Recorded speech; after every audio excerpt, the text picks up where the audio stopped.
And Bill is here today as, let's say, our ground zero patient in our neurofeedback program that we like to call Project Brain Harmony. Bill, why don't you tell us a little bit about yourself? My name is Bill Schrack. I had a traumatic brain injury from a moped accident, and this was July 1st, 2007. It's been a little more than 2 years after that now, and I'm still recuperating.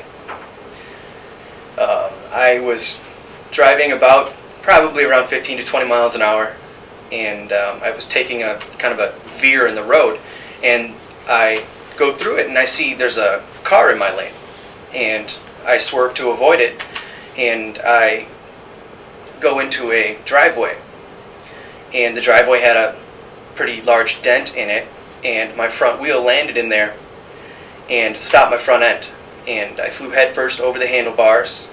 My shoulder hit and shattered a wooden retaining wall made with railroad ties, and that left 2 steel rebars holding it up, and one of those went 3 centimeters into my skull, and that kind of changed my career choice. The medics that were able to get there so quickly and provide such perfect, amazing treatment is the reason I'm still here today. That was step one in the long process of me being able to get through this. And I spent 2 months in the hospital after that, 2 weeks in the neurological ICU in a medically induced coma. Both sides of my skull were removed to let the swelling occur and still get circulation through the brain. And it's been a pretty nice experience of rehabilitation ever since. So, probably going a little long in the question. That's what issues do you currently struggle with? I have difficulty monitoring what I say, making sure I don't talk too much or veer away from a simple question, kind of like, hey, how was your day? I loved the show we had last weekend, and great cobbler, by the way. Tell your wife I said thank you. And I get to that level where it's just annoying, and I realize it when I start getting looks like, okay. So I notice I still do that, and that's a little more difficult because there's no specific set way of seeing that as a problem and then medically fixing it with like psychological stuff or anything. The way I like to look at it is not necessarily get something out of it, but be able to learn more about myself, really. Is that you'll tell me that there's, this part of your brain or this type of thought process is what you seem to be having abnormal readings in, or this is a difficulty you seem to have.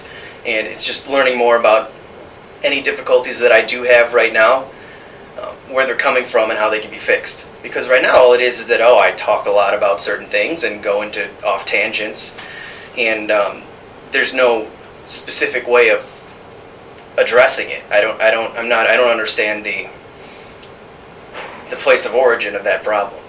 So I'd like to figure that out, number one, not necessarily all the way to the point, but have a closer grasp on what's causing that kind of activity.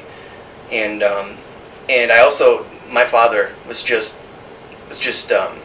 went through this process, and he has just exploded in happiness and explaining to all of us how it's like 5 cups of coffee, but my heart rate isn't up, and I'm not having arrhythmias, so let's do this. And that's a good sign for me.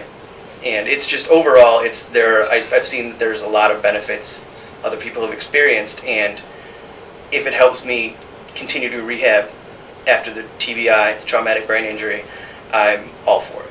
Good. How do you understand neuroplasticity? Neuroplasticity, I probably used that word already. Neuroplasticity, I read a book by, it's the green one. It's got a picture of a skull on the top, or a mannequin skull with a flower growing out of it. Deutsch, maybe. Okay. Deutsch wrote it. Yep. And it was something that it was brought to my attention when I was still working on just getting the basic cognitive rehab after the surgery. And they brought it to my attention, and I was able to kind of read it gently. And I described neuroplasticity as a way that the brain is able to rehabilitate itself after traumatic brain injuries or depression, and you're just the guidance that you get of refocusing how you do stuff in your brain is allowing people to, you know, not have a cure for, but just rehabilitate their brain. It teaches itself to fire around where that little tent stake went into my head. You know, the stuff that used to go through it is now teaching itself through continued stimulus or repeated stimulus, is able to teach it to go. It still can connect these two lines. It just has to go around it now. And if you do that enough times, it becomes a natural state again. And that's from what I've learned about rehabilitation and neuroplasticity, is from basically what I had to understand about it. Repeated stimulus causing your brain to make changes about how you operate, function, things like that. Why don't you tell us what you had done today?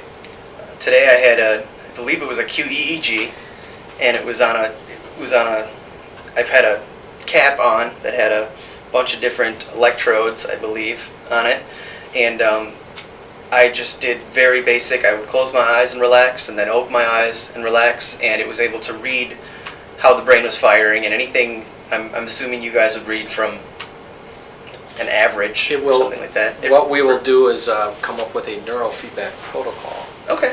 and we're going to use 4-channel Z-score training, Cool. which is something I'll explain to you Okay. down the road. You can understand what's going on with that. Okay. Um, It was basically being able to get readings and kind of Yeah. get to know what's going on up here. Yep.